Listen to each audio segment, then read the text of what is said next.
নমস্কাৰ বন্ধু বান্ধৱীসকল স্বাগতম জনাইছোঁ job education YouTube channel to জবলৈ। বন্ধু বান্ধৱীসকল আপোনালোকে নিশ্চয় থাম্বনেইলত দেখা পাইছে চতুৰ্থ বৰ্গৰ চাকৰি 2026 চতুৰ্থ বৰ্গৰ চাকৰি ওলাইছে। যেহেতু পদকেইটা হৈছে ড্ৰাইভাৰ পদ, গতিকে চতুৰ্থ বৰ্গৰ পদ হয় এইখিনি। আৰু এটা কথা আপোনালোকে মনত ৰাখিব, এই পদকেইটাৰ কাৰণে কোনো ধৰণৰ ৰিটেন এক্সাম নহয়। ইয়াতে ডাইৰেক্ট আপোনালোকৰ স্কিল টেষ্ট হ'ব আৰু ভাইভা হ'ব। ইয়াৰ কাৰণে আপোনালোকৰ শিক্ষাগত অৰ্হতা ক্লাছ 8 বিচৰা হৈছে আৰু লগতে ড্ৰাইভিং লাইচেন্স আপোনালোকৰ LMV বিচৰা হৈছে। এই পদকেইটা গোটেইকেইটা পদ যিকেইটা পদ আছে গোটেইকেইটা পদ অসম চৰকাৰৰ পদ হয়। গতিকে আপোনালোকে ইয়াত কেনেধৰণে আবেদন কৰিব, পদকেইটা ক'ৰ পৰা ওলাইছে, কিমান পদ আছে, সকলোখিনি বিষয়ে জানিবৰ কাৰণে ভিডিঅ'টো শেষলৈকে চাব বুলি মই আশা ৰাখিলোঁ। বন্ধু বান্ধৱীসকল, আপোনালোক যদি মোৰ চেনেলত প্ৰথমবাৰলৈ আহিছে তেন্তে চেনেলটো ছাবস্ক্ৰাইব কৰি কাষতে থকা অল নটিফিকেশ্যনটো অন কৰি দিব, যাতে এনেধৰণৰ বিজ্ঞাপনবিলাক আপোনালোকে সৰ্বপ্ৰথমে লাভ কৰিব পাৰে। আহক আজিৰ ভিডিঅ'টো আমি আৰম্ভ কৰোঁ।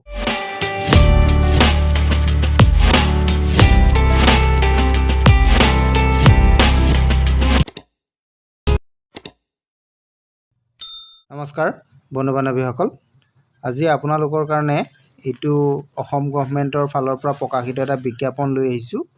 বিজ্ঞাপনটো আপোনালোকে নিশ্চয় দেখা পাইছে। এইটো 25 ফেব্ৰুৱাৰী 2026 তাৰিখে বিজ্ঞাপনটো প্ৰকাশ কৰিছিল। ইয়াতে যিকেইটা পদ আছে পদকেইটা হৈছে আপোনালোকে ইয়াতে চাওক, ড্ৰাইভাৰ।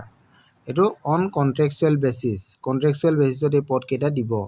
পদ আছে মুঠ 2টা আৰু এই পদকেইটাৰ কাৰণে আপোনালোকৰ দৰমহাটো আপোনালোকে চাওক 15,000 টকা পাৰ মান্থ আপোনালোকক দিব। আৰু ইয়াৰ কাৰণে আপোনালোকৰ যিটো ৰিকুৱাৰ্ড কোৱালিফিকেশ্যন আছে, আপোনালোকে যদি চাই প্ৰথম কোৱালিফিকেশ্যনটো হৈছে ক্লাছ 8 পাছ আপুনি হ'ব লাগিব। আৰু যদি আপুনি 8 পাছতকৈ বেছি হয় বা হায়াৰ ছেকেণ্ডেৰী পাছ হয় বা তাতকৈ বেছি যদি আপুনি পাছ কৰি আছে, তেনেহ'লে এই পদকেইটা আপোনাৰ কাৰণে নহয়। এইটো কথা আপুনি মনত ৰাখিব। ইয়াত ক্লাছ 8 পাছে বিচৰা হৈছে। আৰু লগতে 2 নম্বৰতে আপোনালোকক ইয়াতে কি বিচাৰিছে, ড্ৰাইভিং লাইচেন্স, অৰ্থাৎ LMV লাইচেন্স আপোনাৰ থাকিব লাগিব। 4 হুইলাৰ লাইচেন্স আপোনাৰ থাকিব লাগিব, তেতিয়াহ'লেহে আপুনি আবেদন কৰিব পাৰিব। 4 হুইলাৰ তলত যদি আপোনাৰ লাইচেন্স আছে তেতিয়াহ'লে আপুনি নহ'ব।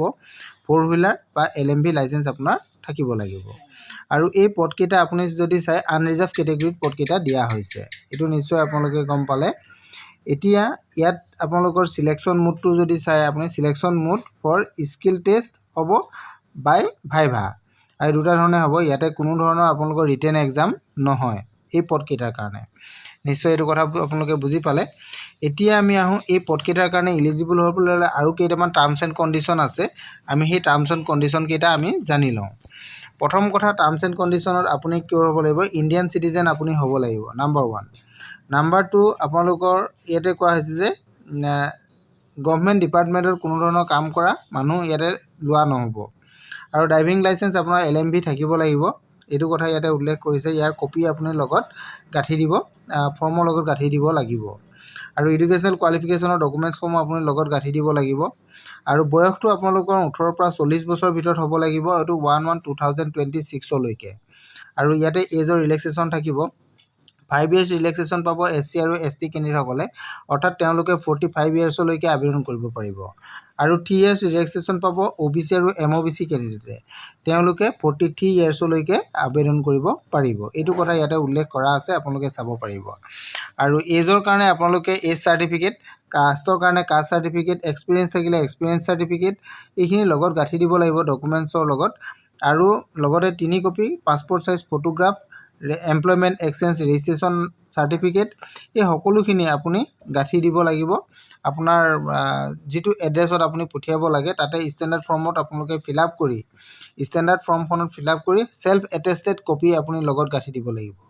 যিহেতু এই পদসমূহ ওলাইছিলে মৰিগাঁও ডিষ্ট্ৰিক্টৰ পৰা, গতিকে আপোনালোকে এই অফিচত জমা দিব লাগিব। আপোনালোকে চাওক, district season judge Morigaon, VIP road opposite of DC office Morigaon, post office Morigaon, pin number যদি আপোনালোকে চাই 782105 আছাম, এই এড্ৰেছত আপুনি ফৰ্মসমূহ জমা দিব লাগিব। জমা দিয়াৰ লাষ্ট তাৰিখটো আপোনালোকৰ ইয়াতে 18 মাৰ্চ কোৱা হৈছে, 18 মাৰ্চ 2026 বিয়লি 5 বজালৈকে টাইম আছে। গতিকে আপোনালোকে 18 মাৰ্চ 2026ৰ বজাৰ আগত আপোনালোকে ফৰ্ম অফিচত জমা দিব লাগিব। গোটেই কথাখিনি আপোনালোকক জনাই দিলোঁ মই। আৰু যদি অধিক তথ্য আপোনালোকে জানিব বিচাৰে তেনেহ'লে মোৰ ভিডিঅ' শেষত কমেণ্ট কৰিব, মই আপোনালোকক সহায় কৰিবলৈ চেষ্টা কৰিম। আজিলৈ ইমানেই। Thank U.